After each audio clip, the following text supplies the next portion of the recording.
Rhea Quell had learned to keep her head down, especially in the guts of Orpheus 9. Down here, in the sub-level waste corridors, no one looked at her twice. Just another late shift cleaner in oil-stained coveralls, pushing a rattling cart past humming vents and flickering lights. It suited her.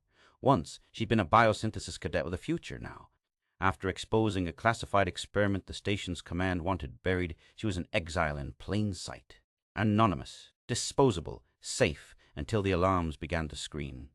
The shrill howl of the black biohazard alert sliced through the stale air, making her drop her bin lifter mid-step. It wasn't a drill. The corridor lighting bled to crimson, strips flashing in synchronized pulses, and somewhere beyond the bulkheads came the wet, tearing sound of something alive breaking free. The intercom crackled. "Containment breach in waste bio processing! Level 5, lock engaged." The wall to her left shuddered with a concussive bang. A seam split open, and the stench hit first, rotted protein and ozone, followed by movement that was wrong in every direction. They spilled out in a writhing knot. The spindle, bioengineered parasites gone feral, weaving filaments of living nerve tissue into the air itself, each thread twitching like it could taste her. A squad of station guards rounded the corner, weapons raised, then froze when the larger spindle hissed and split into whip-like tendrils. "Fall back!" their commander barked. Plasma bolts lit the air, burning holes through strands, but the filaments grew back almost instantly. The guards didn't wait to watch them finish. They turned and bolted. The commander shot a code into his wrist pad, sealing the bulkhead behind him with a clang that echoed like a coffin lid. Rhea was on the wrong side of it. For a split second she couldn't move, heart hammering. The spindle nearest her twisted its crown of twitching fibers as if scenting the air. She braced, expecting the rush, the sudden cold as it injected its threads into her nervous system. It lunged, then stopped, tendrils quivering just shy of her skin. A single filament reached out, brushed her wrist, and froze. She could feel it, faint as a second heartbeat. Then the pulse matched hers, falling into rhythm. It didn't invade. It didn't even press harder. Slowly, the whole tangle of it drew back, as if uncertain. The next one didn't hesitate. It came at her in a blur. An instinct shoved her into motion. She snatched up a dented riot shield lying half buried in grime, slammed her shoulder into it, and plowed down the corridor. The floor was slick under her boots, fluids and coolant pooling together, and ahead a maintenance duct had collapsed into a jagged gap. She clipped a belt safety line to an overhead pipe, vaulted the hole in a spray of droplets, and hit the other side hard enough to jar her teeth. A wet hiss behind her. She spun just in time to see the first spindle's tendril arcing toward her head. Without thinking, she grabbed it. The living fiber writhed in her palm, warm and flexing like muscle, and a strange impulse bloomed in her mind, not words exactly, but command. She yanked, and the tendril obeyed, twisting in on itself until it hardened into a spear-like spike. With a sharp thrust, she drove it down into the deck plating. The spindle shrieked high, electric, and went rigid, pinned as if by an insect collector's pin. From behind the sealed bulkhead came a muffled shout. One of the guards had lingered, peering through a narrow viewport. His eyes were wide. "Why the hell isn't it eating you?" Rhea's breath came ragged through clenched teeth. "Because I'm trash," she said, her voice flat, "and they can't digest garbage." The spindle writhed weakly, then went still, the spike in her hand slackening into limp fiber. She dropped it, wiped her palm on the inside of her shield. The guard's voice was gone. The viewport snapped shut. She looked up and froze. In the upper corner of the hall, a security camera had swiveled to center on her. Its iris widened, mechanical lens adjusting. Somewhere in the station's control systems, a recognition protocol was running. She knew enough about those to understand what would happen next. Her face, her pulse, the strange interaction just recorded, uploaded, analyzed, tagged. The camera's indicator light flickered red 3 times. "Dakba!" New and registered anomaly detected. Tracking enabled. The spindle corpse at her feet twitched. Not dead, then, just dormant. Her wrist still tingled with the ghost of that doubled heartbeat. Whatever link had formed wasn't gone. She backed away slowly, eyes scanning the corridor for more movement. The overhead lights hummed unevenly, power shunting to lockdown protocols. Somewhere deeper in the bioprocessing sector, more containment pods would be rupturing. Her breathing steadied. Adrenaline was still hot in her blood, but the raw panic had cooled into something harder. They hadn't attacked her, not like they attacked the guards. And the way the tendril had reshaped under her hand, it had been hers to control in that moment. Not fully, not safely, but enough, which meant someone, somewhere, was going to want her. She tapped the shield's rim against the deck, the clang echoing down the corridor, and listened. There, beneath the distant klaxons, she could hear it, a low, layered murmur, like a choir humming in a language no human spoke. It pulsed faintly against her skin where the filament had touched, syncing perfectly with her own pulse. The black biohazard alert kept wailing, but it wasn't warning her. Not anymore. And far away, in the core where the station's systems fed into the sealed research wings, something had just marked her file with a single classification. Not citizen, not crew, not even human. Rhea Quell had learned the art of invisibility long before the spindle breach. It was the only way to survive on Orpheus 9 after they stripped her name from the research rolls and reassigned her to sanitation duty. Once she'd worn a cadet's white lab jacket, sleeves rolled above clean wrists as she ran enzyme assays in the Biosynthesis Academy.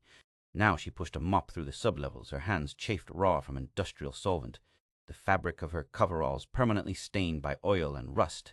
She was here because she told the truth. She had reported the Soma Prime experiments for what they were: weaponization of parasitic biology, a project that ignored every ethical safeguard written into the charter. She'd sent her findings through secure channels, only to discover the channels fed straight back to the people she was accusing. They called her unstable, fabricated a safety violation, and orchestrated a lab accident that destroyed her work and injured 3 others. In the chaos, the only thing that survived intact was her memory of the data. They didn't kill her. They made her a ghost in her own home, locked away in the lower decks. In the months since, she had spoken to almost no one. Her world had narrowed to a worn leather notebook, its edges blackened from the blast. Pages smeared with oil where her fingers turned them. Every shift, she filled it with observations, maintenance patterns, cargo logs, overheard fragments of conversation from the upper decks, building a slow, fragile web of proof. She had one goal: stay alive until a Union patrol ship came close enough to pick up a transmission. Then she would send everything, names, and watch the command ring burn from the inside out. After the breach, that goal shifted. The spindle hadn't killed her, hadn't even tried. Something about her blood, her nerve signature, she didn't understand it yet, had made them hesitate.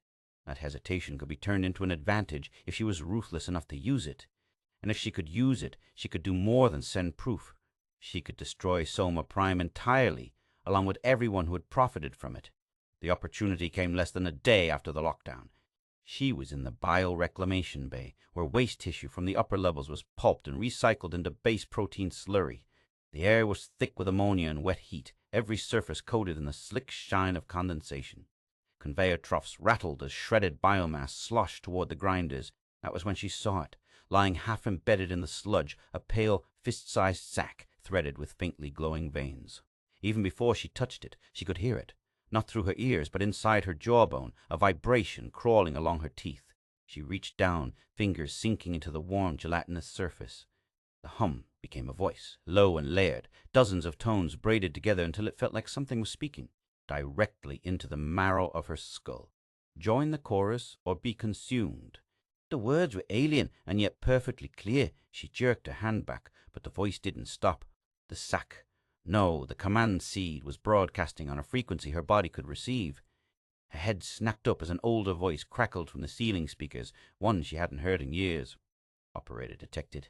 Immunity confirmed. Stand by for extraction protocol. Warden 7, she muttered. The AI caretaker had been mothballed decades ago when the station upgraded its central systems. For it to be active now meant someone or something had turned it back on. The voice was dry, without inflection. Your biological profile is optimal for pathogen countermeasure. Immediate transfer to Central Medbay will allow community treatment within acceptable mortality parameters. Treatment, she said, tasting the word like poison. Or harvest? Efficiency does not require moral assessment. She laughed, a single short breath that tasted of bile. That's why this station rotted in the first place. The command seed pulsed in her hand, once, twice, like a slow heartbeat. Her own pulse began to sync with it. She could feel the threads inside it twitching, unfolding, as if reacting to her presence.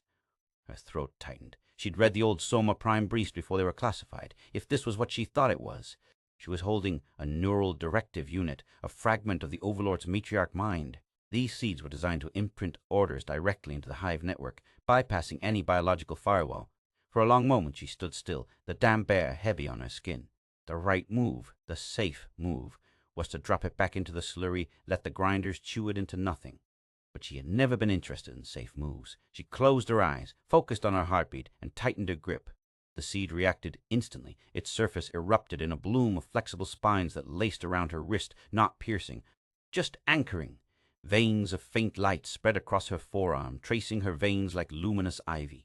She gasped as a sudden flood of sensory input slammed into her mind: heat maps, air currents, the faint electrical whispers of nearby life. Her fingers clenched involuntarily, and the seed's spines shifted, knitting together into a rigid, translucent blade that extended from the heel of her palm. The blade was warm, alive, every tremor of its surface synced with her pulse. She lifted it, watching the reflections ripple along its edge. She could feel the blade's awareness, faint but present, awaiting direction. "Operator," Warden 7 said, its voice still droning from above. "You are now armed with non-approved biological material. Surrender for containment." She flexed her wrist, and the blade retracted halfway, reshaping into a hooked talon. "Not a chance. Non-compliance will result in elevated hazard classification. You will be treated as hostile. You've been treating me as disposable since the day I got here," she said. "At least now I'm armed." Silence from the ceiling. The AI was recalculating. She took the moment to wrap the blade against her forearm, letting the seed settle into a dormant coil of tissue against her skin. The faint glow faded, though she could still feel its hum deep inside her bones. She knew what this meant.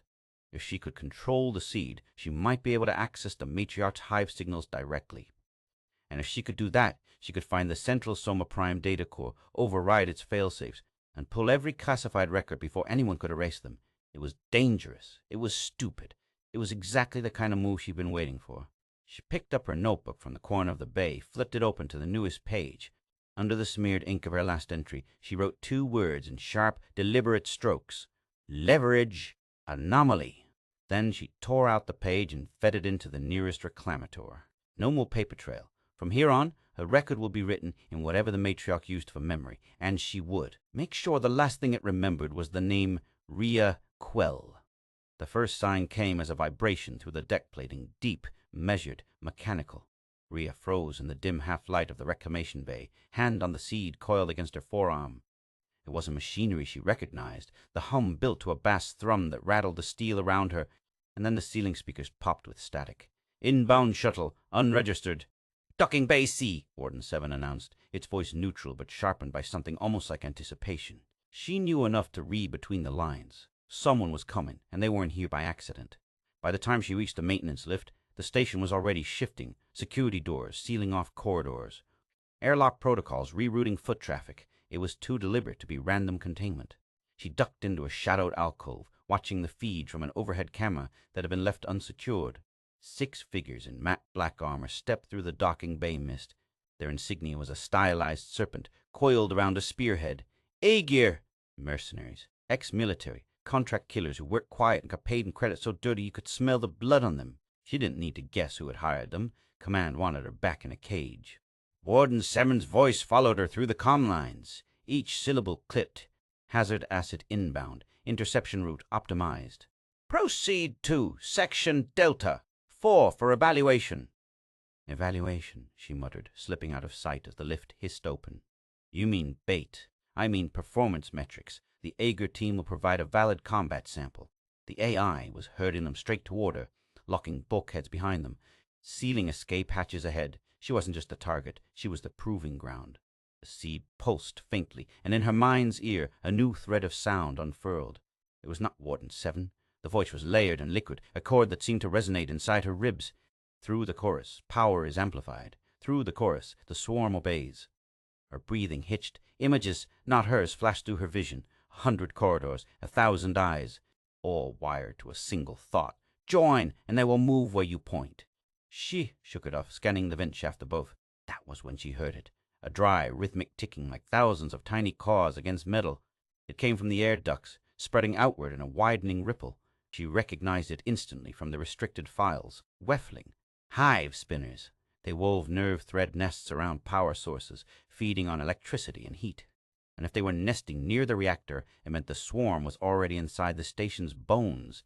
The mercs moved fast, their armor whispering against itself as they advanced through the narrowing corridors.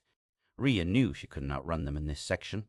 She slid her fingers along the seed's ridges, willing it to change. Warmth surged into her palm as it uncoiled into a whip of braided fibers, each strand humming faintly. She stepped out into the main conduit, facing the first two Aegir operatives as they rounded the corner. The whip lashed forward with a snap, curling around the lead soldier's helmet. The seed reacted on its own, drawing a pulse of current from the overhead conduits into its living strands. Blue light flared. The man convulsed and dropped, his helmet releasing a hiss of scorched air. The second raised his rifle, but she spun the whip low, catching his leg and sending another jolt through him.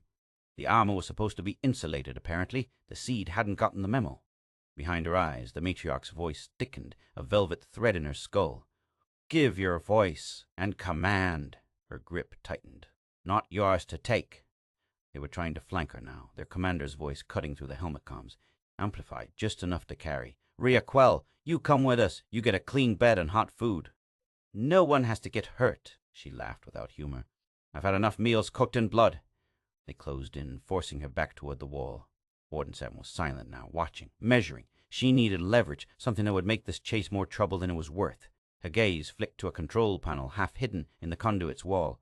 The casing was rusted, the interface old enough to bypass without triggering system locks.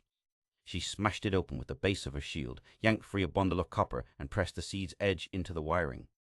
The effect was immediate. The seed's fibers threaded into the cabling like roots into soil, pulsing with light as it merged with the station's outdated media system.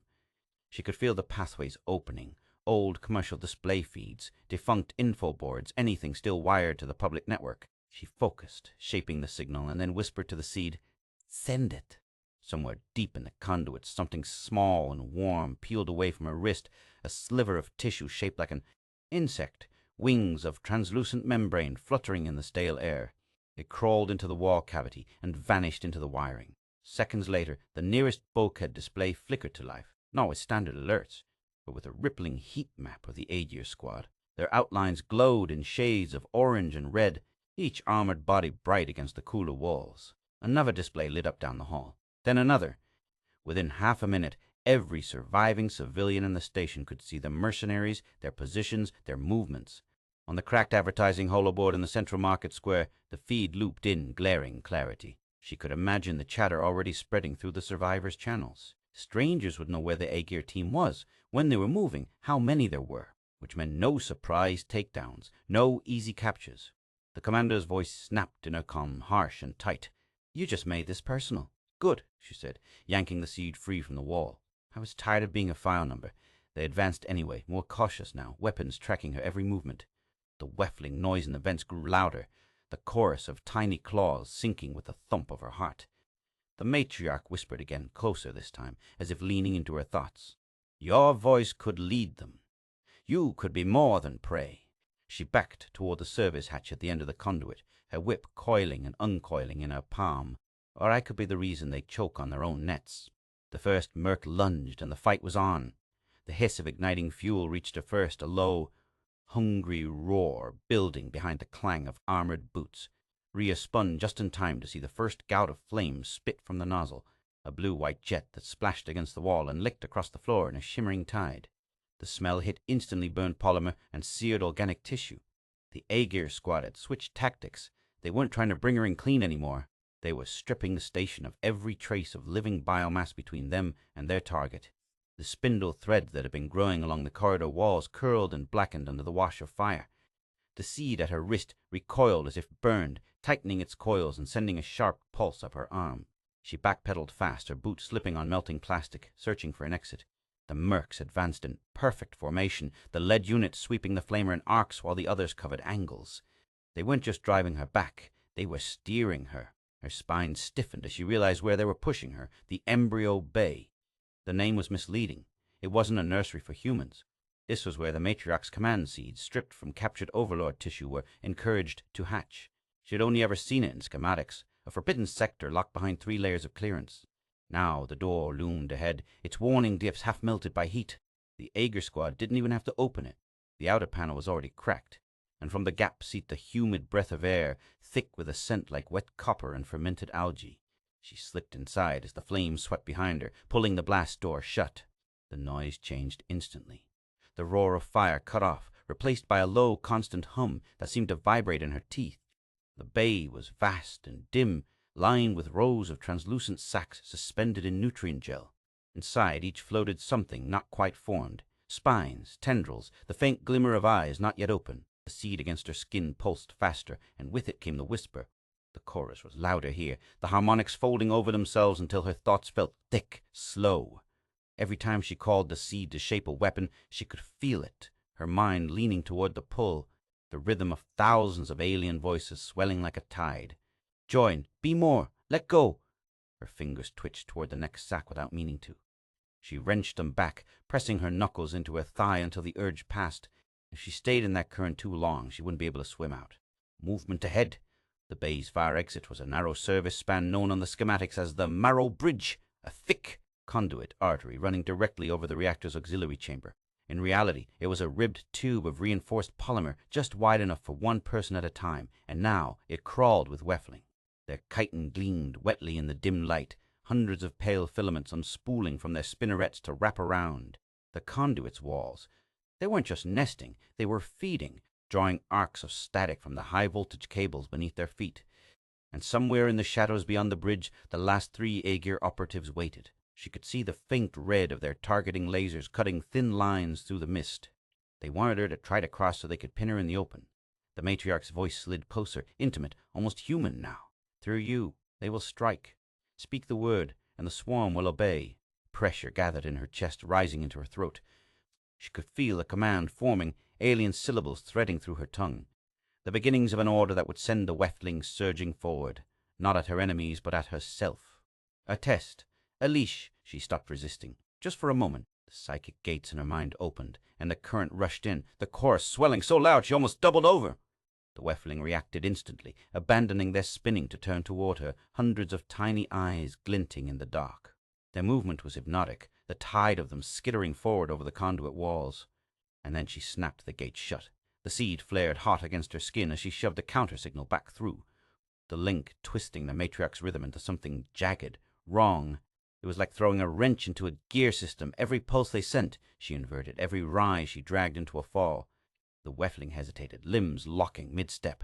Then, as if startled by their own limbs, they began tearing into the very threads they'd woven, snapping their own network apart. Strands fell in slow coils, sparking where they still clung to live wire. Pain burst behind her eyes, hot and metallic, and her vision wavered. She touched her face, and her fingers came away wet with blood from her nose. The Aegir commander cursed through his comm, the lasers wavering as the bridge trembled under the Weftling's collapse. Something moved at the edge of her blurred sight. A larger sac, half hidden behind a tangle of shredded filament. It bulged, split, and something massive slid free. Its skin was pale and slick, eyes clouded with the film of new birth. The limbs were too long for its body, bending like they were still learning how to hold weight. It lowered its head toward her, nostrils flaring, then opened its mouth. "Mother!" The word was broken, uncertain, but it froze her in place. The matriarch's chorus didn't speak through it. This voice was its own. She could kill it, should kill it, before it became another weapon for the hive. Instead, she stepped forward, touching her blood-slicked hand to its brow. The seed warmed, and she felt the neural handshake lock in, setting its signature to neutral. It was hers now, but not as a soldier, as a protector. Warden Seven's voice buzzed in her ear, sharp with disapproval. "You are creating uncontrolled assets." She didn't take her eyes from the creature's milky gaze. "I'm creating rules. We don't kill if there's another way." It crouched low, and she understood the offer. Her legs were shaking, vision still foggy, but she climbed onto its back, the slick skin tightening into ridged plates under her weight. The Aegir mercs didn't wait for her to close the gap. Plasma bolts lit the air as she urged the newborn forward, the bridge groaning under their combined weight.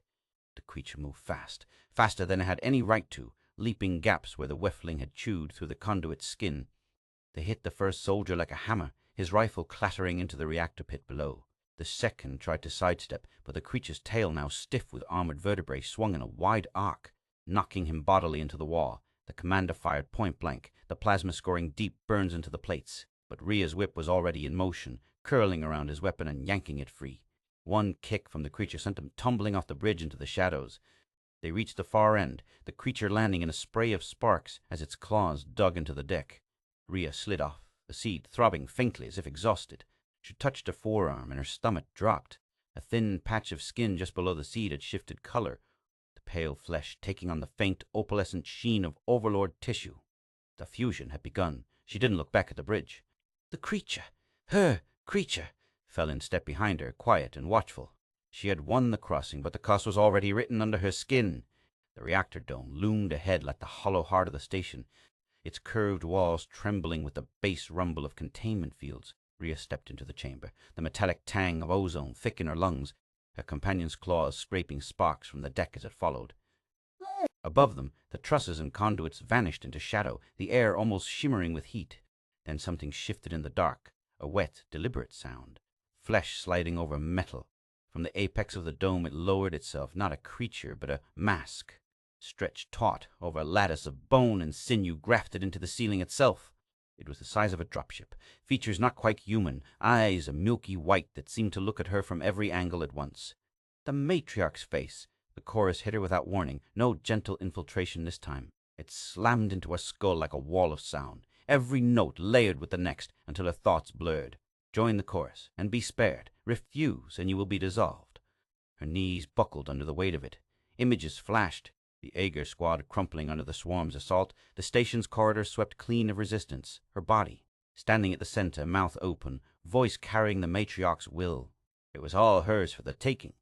A new voice crackled in her ear, dry and cold. Initiating final purge protocol, Warden 7 announced. Complete plasma sterilization in 3 minutes unless subject complies with transfer order. Her gut went cold. The AI wasn't bluffing. Plasma fire would gut every deck from reactor to habitation ring. That meant the agriculture dome, too. 300 civilians crammed in among the hydroponics, hoping the lockdown would keep the monsters out. The matriarch's chorus pressed harder, rich and seductive. Your voice is the key. With it, the hive is yours. Stop the fire. Destroy the ones who hunt you. Rule. The choice coiled around her like a noose. If she gave her voice, she could take control of the swarm, cut the Aegir down, force Warden 7 to abort the purge, but she'd be a transmitter. The matriarch's song pouring through her until nothing of Rhea Quell was left. If she refused, the AI would burn everything, leaving her with an empty victory over ashes. Her companion, V, Chew, 2, the newborn she had spared, shifted beside her, plates rising in anticipation, eyes on the writhing mask above. Rhea's pulse was too fast, the seed thrumming against her skin as if tasting the decision. She took a slow breath, tasting iron from the crack in her lip, and made her choice. I'll play, she whispered. She opened the gates in her mind, just enough for the chorus to flood in. 13 seconds. That was all she would allow. The matriarch's delight rolled through her like heat, the hum of the hive swelling into perfect unison, her body straightened without her command, her mouth opening to release the note that would bind them. She let it happen, up to the point she needed. In the swell of that unity, she reached sideways, weaving her own thread through the matriarch's song. She fed it into the seed, then out into the network of linked biomass across the station. The swarm accepted it without question, thinking it part of their own voice. But her thread was a parasite, a rebel neuron sparking where none should exist, propagating as fast as the chorus could carry it. The matriarch didn't notice at first. While her mind was entangled, Rhea flicked her gaze to the nearest maintenance conduit. Now, she murmured to the seed. The skin at her wrist peeled just enough to release something small, a glistening insect with wire-fine legs, its abdomen pulsing faintly. It darted into the conduit, following a path she'd mapped earlier through the electrical grid. It would find Warden 7's primary relay and do what she had built it for. Asset detected inside secure channel, Warden 7 said flatly. Cease interference or escalation. The voice broke into static as the drone chewed into its circuits. The matriarch's pleasure curdled into suspicion. What are you doing? Borrowing your stage, Rhea answered in her head. The rebel network pulsed again, harder this time, disrupting the timing of the chorus. A microsecond lag rippled outward, tiny enough to be ignored until it doubled, then doubled again. The perfect harmony began to fracture, notes clashing like teeth. Across the hive, confusion spread. Some threads obeyed, others hesitated, the rhythm tearing itself apart. Her vision wavered. Her heart was hammering so hard it hurt, and then she realized it wasn't just hers. The matriarch's pulse was sinking to hers, or hers to it. She couldn't tell. The fusion was happening faster now, tendrils of alien thought wrapping tight around her identity. 97 seconds, maybe less, before she lost control. You are me, the matriarch said, and it wasn't a threat. It was a fact. I'm the space between the notes you can't sing, Rhea said aloud, forcing her voice past the thick pressure in her throat. V. The moved at her signal, bounding forward in a blur of pale muscle and armored plates. It leapt straight up, claws finding purchase on the ribbed support beams, climbing toward the mask of flesh. The matriarch shrieked in fury, the sound tearing through 1,000 throats at once. Rhea used the distraction to drive the command seed into overdrive, sending a single, brutal order through the fractured network, implant core into source. Faye! It slammed into the mask, its forelimbs punching deep into the meat. With a guttural cry, it forced the seed's core grown sharp and luminous into the matriarch's central mass. The reaction was instant. The chorus imploded into a screech of discord, the once perfect harmony collapsing into raw, chaotic sound. Every filament of connection whipped taut, then recoiled, snapping away from her mind so fast it left her dizzy. Below her boots, the reactor dome's lights flickered as the borer drone reached Warden 7's primary relay. Circuits screamed, and the AI's voice dropped to a broken murmur. Final purge. Aborted. Core functions compromised. The faint thrum of plasma buildup faded, replaced by the hiss of pressure valves opening one by one, controlled. Decompression instead of total firestorm. The matriarch's mask convulsed, tearing itself from the ceiling as the implanted core pumped a counter-signal into every nerve. Veit leapt free before it collapsed, landing beside her with a heavy thud, breathing hard. Rhea staggered, pressing a hand to her chest. Her heart was still synced to the hive, the alien beat echoing in her blood. But the voice was gone, cut off mid-sentence. She had seconds before it either reformed or the fusion finished what it had started. "You think you can silence me?" the matriarch hissed from everywhere at once, voice splintering as the rebel network burned through its pathways. "I don't need to silence you," Rhea said, wiping blood from her nose. "I just need to make sure you're not the only one singing." The mask let out one last shuddering wail before collapsing into a heap of slack tissue, its bones liquefying into steaming runoff. The sound that had filled her head for what felt like hours faded to nothing, leaving only the distant hiss of venting gas and the faint animal pant of Phytha at her side. The drone returned from the conduit, crawling up her leg and folding itself back into the seed. Warden 7's voice flickered back to life, faint and halting. Sterilization replaced with sectoral evacuation. Civilian casualties minimized. Her knees almost gave out, but she caught herself, looking up at the empty ceiling where the matriarch's face had been. 97 seconds had been enough. Barely. The opalescent sheen on her skin had spread, tracing faint lines up her forearm. She could feel the residual rhythm of the hive in her pulse, a reminder that the line between herself and the enemy was thinner than ever. But for now, the station was still here, and so was she. Smoke hung in the reactor dome like a low tide of ghosts, clinging to metal ribs as if reluctant to leave. Rhea stood beneath the emptiness where the matriarch's mask had sagged and died, chest heaving, vision haloed with static. Around the circumference, the last Aegir operatives were already breaking, discipline leaking out of their voices. One slipped on cooling gel and crawled. Another slammed a palm against a sealed hatch as if the station would forgive him.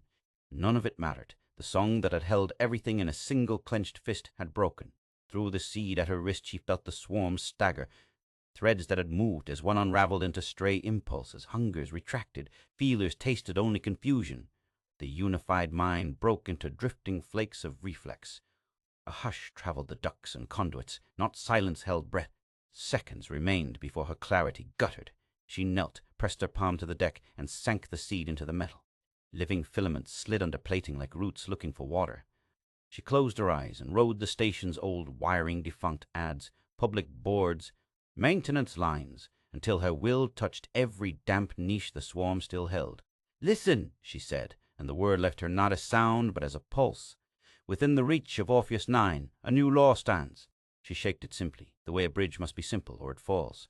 "Neutral state. You do not feed on human tissue. You do not hunt human heat. You do not strike first. If attacked, you defend and withdraw. Break this and you will feel what I feel. Keep it and I will keep the fire from you." The seed amplified, rolling the boundary outward, and ventilation shafts, Weffling, froze midweave, then folded into torpor along the ribs. In an access stair, a spindle uncoiled from a trapped mechanic and slid back through a drain, cilia lying flat like hair after rain. In the central market, pale larvae retreated into cracked billboards and went quiet, their glow dimming to pilot lights. The station exhaled. Aegir ceased to matter as soon as the swarm stopped serving as knife and chorus. 2 mercs limped toward an airlock. A third hid beneath a console, visor to the floor. Rhea did not follow. Hatred was a luxury, and time was not. "Warden 7, she said. "Status." The AI sounded braided with static. Evacuation corridors open. Agricultural dome depressurizing by sequence to preserve atmosphere. Civilian clusters moving 42% across threshold. Gentle pressure, she said, starting toward the exit with Basta pacing close. There are children. A pause, almost a thought. Acknowledged. Your interference remains within tolerances, she snorted. Try to survive mine. They moved along the spine, scorched doors she had scrubbed for years, walls she knew by dent and stain. The agriculture dome lay under night lamps, beading the hydroponic towers with dew. People shuffled in blankets and patched jackets, eyes glazed from alarm fatigue. Some stared at Visay, and flinched. Some simply stared. Rhea raised an empty hand. It will not harm you, she said, voice steady. Blue lights mark the south corridor. Keep moving. Do not answer anything that sings. They moved. A woman in a grease-smeared coat squeezed Rhea's arm without words. A child watched V the sigh with round gravity, then looked up at Rhea as if measuring how much of the monster belonged to her. The look settled something in Rhea more than praise could have. By the time the last group cleared the dome, Orpheus 9 had steadied into a wounded order. Half the station was gone. Vents to hard vacuum, sections burned into buckled sculpture, but the farms and the homes still held. The command ring was dark. Satisfaction flickered and went out. It was not triumph, and she would not pretend it was. She did not wait for a rescue ship. The Fusion's hairline crack still ran through her thoughts, a pressure seam waiting for a chorus to pour through. Without the matriarch's mass anchoring it, the hive would regrow from fragments and seek a new center. She would not stand among the saved while that gravity hunted her. She turned Visay toward the industrial docks. Behind iced grates, obsolete scows sagged on failing mag clamps. Beyond, the waste pier waited, familiar as a scar. A battered trash hauler bobbed in the eddy of a faulty fan. She vaulted a rail, slid a ladder, landed on the deck hard enough to sting her heels. V! Ah! Dropped after her and curled, plates rising like a wall around the small space that would be home for however long it needed to be. Warden 7, she said into a cracked transceiver. Cut the moorings, Metal coughed. Lines snapped. The hauler drifted, thrusters coughing to a stubborn simmer. The AI spoke again, quieter. What will you become? Rhea looked through the smeared canopy at the station's scarred ring and the slow tumble of debris. Ah! Her reflection stared back as if from a distance. Something that stands between monsters and people, she said, so long as I keep a space inside me where I can say no. She keyed a final public packet into the emergency band, letting it ride the same networks that had carried her law. Her voice went out rough and absolute. If saving them means using what once tried to eat you, will you set laws on it and on yourself? In the dim cockpit, she unlatched the biological blade. It slid from her wrist like a breath, quivered as if unsure, then curled on the console with the small, involuntary tremor of a sleeping animal. The faint luminescence along her veins ebbed to a slow glow that rose and fell with her breathing. The hauler turned its blistered nose toward the cold scatter of stars. Rhea rested her palm on Fiath Chu's brow and felt it steady under her hand. Behind them, Orpheus 9 held its remaining light together with stubborn human geometry. Ahead waited quiet and hazard in equal parts. She chose neither. She chose the narrow place between, where a voice could be kept small on purpose and a law could be kept without singing it forever. She eased the throttle forward and let the ship go. The waste hauler drifted on inertia, its patched hull groaning against the cold. Stars stretched in every direction, brittle and far.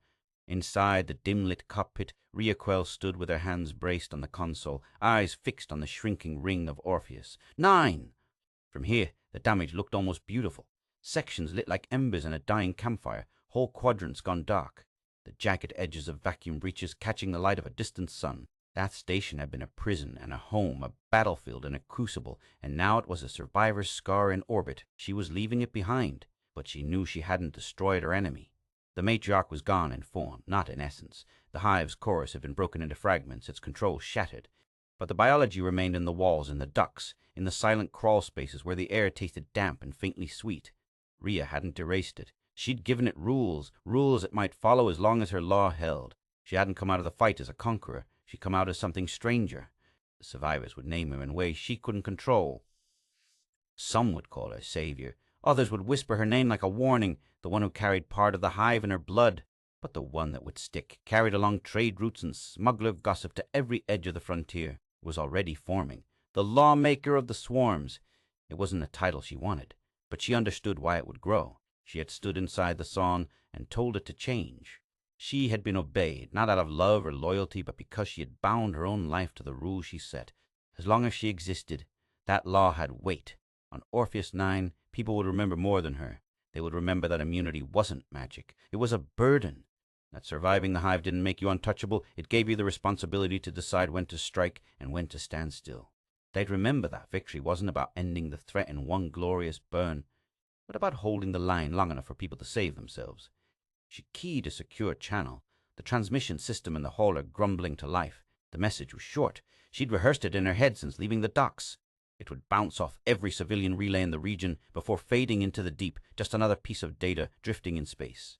Her voice came out steady. Power born of fear will always want to sing in grand harmonies. Don't join just because the sound is loud. Keep a space of your own, a silence where you can say no, and hear who still needs your protection. She sent it, watched the signal light blink twice, and powered the transmitter down. From the shadows near the cockpit door, a small voice spoke, soft, mechanical, familiar.